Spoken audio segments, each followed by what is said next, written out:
Okay, this is my video review for the ICUIRE compact espresso machine. I do love it because it doesn't take up a lot of space.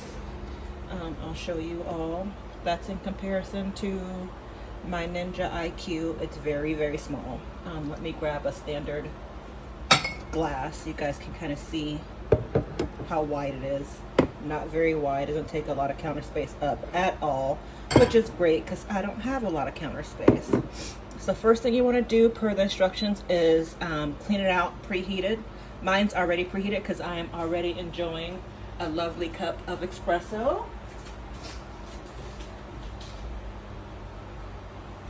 Which is delicious. Look at the beautiful foam I got. It is great. So I'm only going to brew a single cup just to kind of show you guys. Taking a sip here, how it works. So this is the brew basket.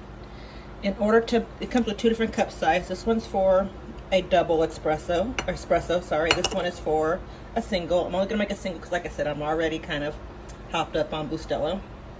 So what you wanna do is you wanna make sure there's a notch right here and a notch on each cup. You wanna make sure you put it in at the notch so it goes flat, or maybe not, sorry. At the bump. So there's a, let me show you guys. If I take it out. So to remove it, you want to make sure the notches are lined up or else it won't pop out. You see how it's kind of locked in there? So you want to spin it till the notches line up, and that's how you get it out. To put it in and lock it, you want to look for the little bubble. Pop that in and then spin it and it's locked in. So you're going to add in your coffee. It comes with this handy dandy scoop. Of course, we're using Bustelo because that's what island gals do. 1 teaspoon. And then you want to make sure you tamp it down. This will make sure you don't get like a bunch of water in, and you get a nice stiff espresso. Then you're gonna put it on here. Gonna put it on at an angle until you feel it click in. Then you want to make sure you move it counterclockwise. The instructions will say anti-clockwise, but it's counterclockwise until it locks in. There is an arrow. I'm just gonna see if I can show you guys. There is an arrow that'll show you when it's locked. So the arrow on this side is unlocked, the one on this side is locked. Okay, and you put your cup on the top to warm it up, but you stick it under there. You want to make sure this button on the side, which is your steamer, is horizontal, meaning it's off, and you press the button. And wait for the magic to happen.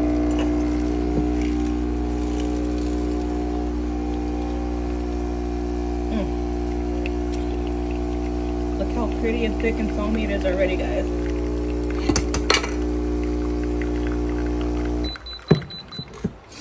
I'm gonna make sure all the drips are done.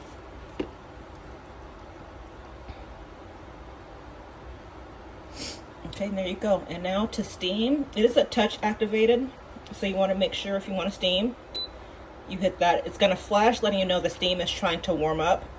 Oops, sorry. One thing I did notice is that there's not a lot of clearance between, why is this not staying straight? Not a lot of clearance between the wand and, of course, the bowl. So I had to use a different cup because I made a total mess earlier. So first thing we're gonna do is turn to the side so you guys can actually see. We're going to turn this on to steam. Going to add some water or some air.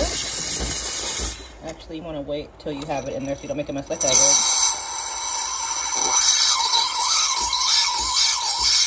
Follow the cloud.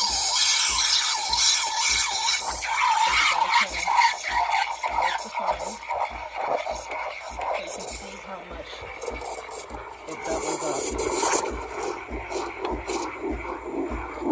actually not milk. This is non-dairy creamer.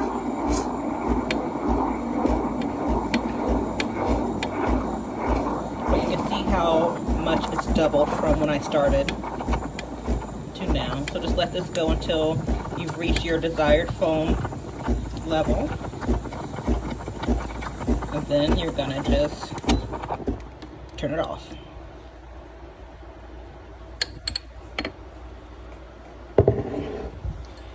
And it did make a little bit of mess behind me. I haven't really gotten down kind of how to make this mess free. But now, I mean, that's the foam without, just the espresso without the, or that's the foam on the espresso without the added whip foam. And this is how it looks. Probably could have gone a bit longer, but there you have it. Who needs star crack? And yes, it is a bit messy, but as I use it more, I should get the hang of it. But my first cup was better looking, but I'm sure they are both delicious.